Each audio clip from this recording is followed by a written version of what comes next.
Hey folks, it's been a little while since I made a video, so I thought I would go ahead and put one together because it's Monday night and I really don't have a whole lot else going on.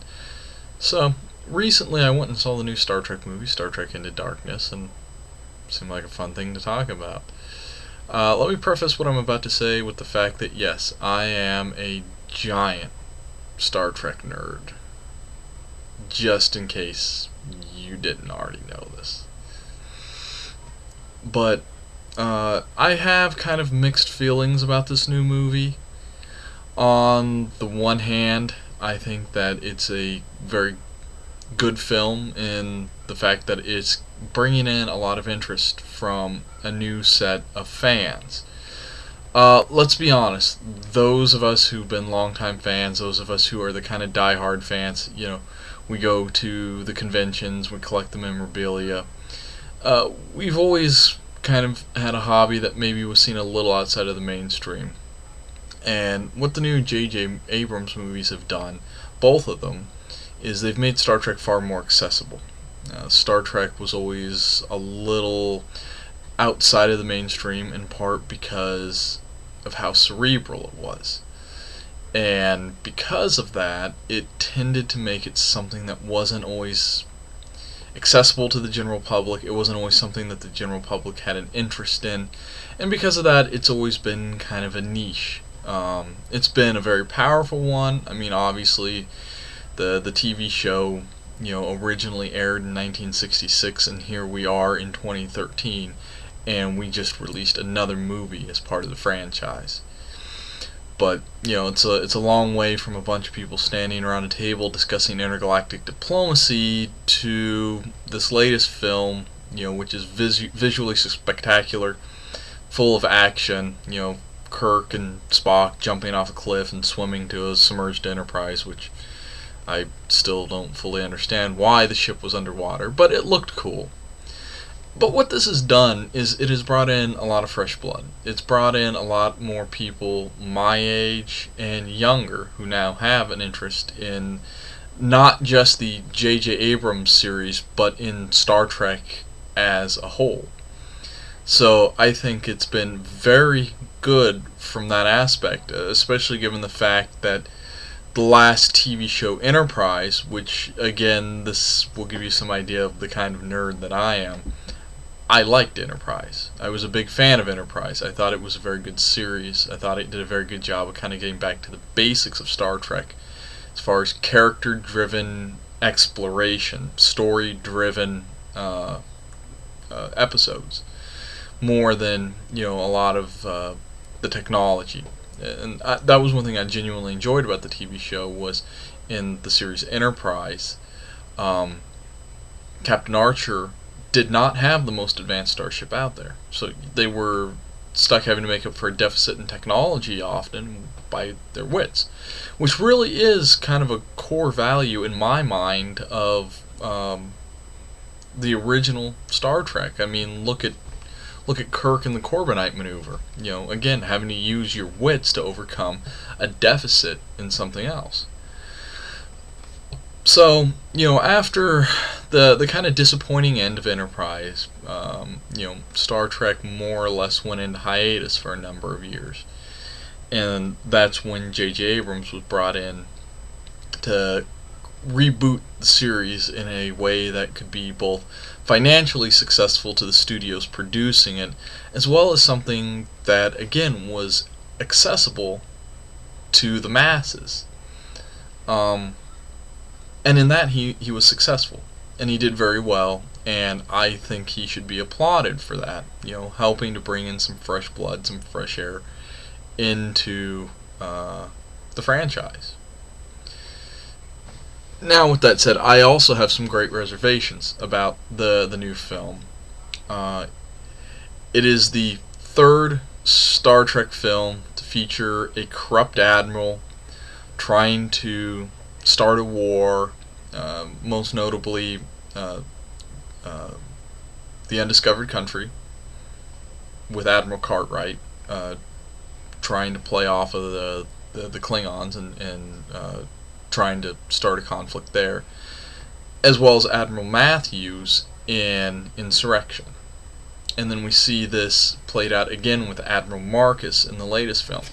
So it's the third film with a corrupt admiral who is attempting to manipulate the situation to his own benefit. So that's an obviously recycled story idea. It's also the third film with a super ship just radically more powerful than anything else out there that is threatening to upset the balance of the Federation. Most notably, the Voyage Home with the probe, and then Nemesis with Shinzon's super battleship. So this is yet again another plot line that is recycled. And then of course there's the most obvious one, which is we don't even get an original bad guy. It's Khan again. It's not that they discovered the eugenics program and they've reactivated it, and this is being done using modern technology, using modern science on either willing or unwilling members of Starfleet. It's just, hey, we found this guy drifting in space, and despite hundreds of years of technical evolution, of medical advancements, of radical changes in our culture and our society, we lack the fundamental ability to educate a warrior class and to also copy the genetic sequencing that gave Khan his superhuman abilities. I mean, you're going to tell me that in all of the years between the eugenics wars, which ostensibly occurred in the 1990s, and when the new film is taking place, that there hasn't been the medical evolution in genetic manipulation that you would expect to see, that would be required for curing certain kinds of genetically based diseases. Diseases that are passed between people because of their genetic makeup. And that's what that would seem to indicate to me. Is just that their scientific development has been that stagnant. So, and again, I preface this with the fact that I am a really, really hardcore Star Trek fan. I've been a fan of the series since before the launch of The Next Generation, to give you some idea of my age and how I got my start in my interest in the franchise.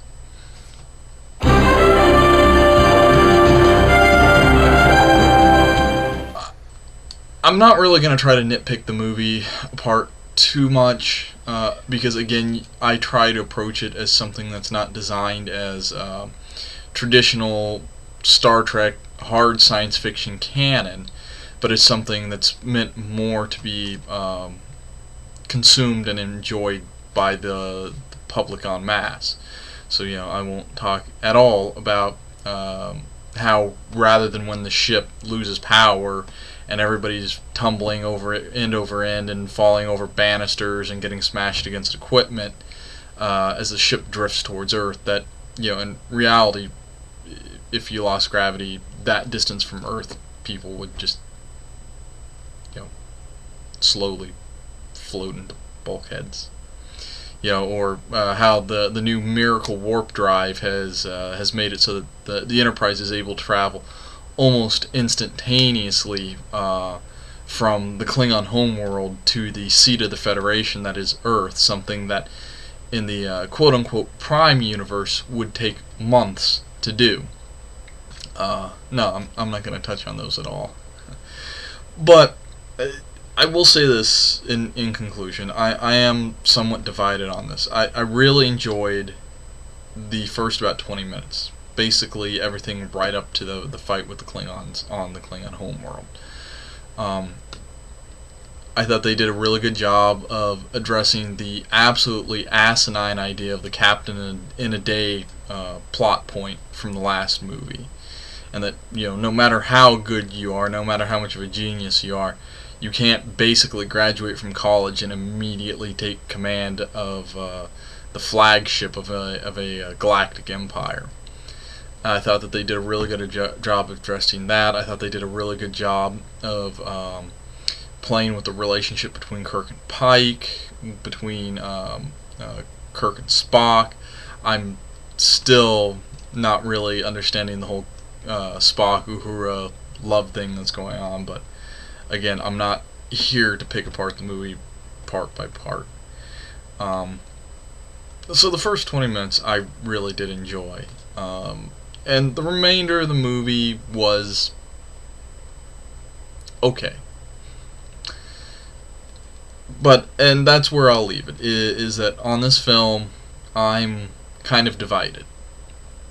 I like the fact that it's made Star Trek interesting again. I like the fact that it's brought in a whole new generation of fans, because, let's be honest, that's what you have to do to keep a franchise going. Lucas did it with the Clone Wars, regardless of what you think of the animated series from Star Wars. It's brought in a whole new generation of Star Wars fans.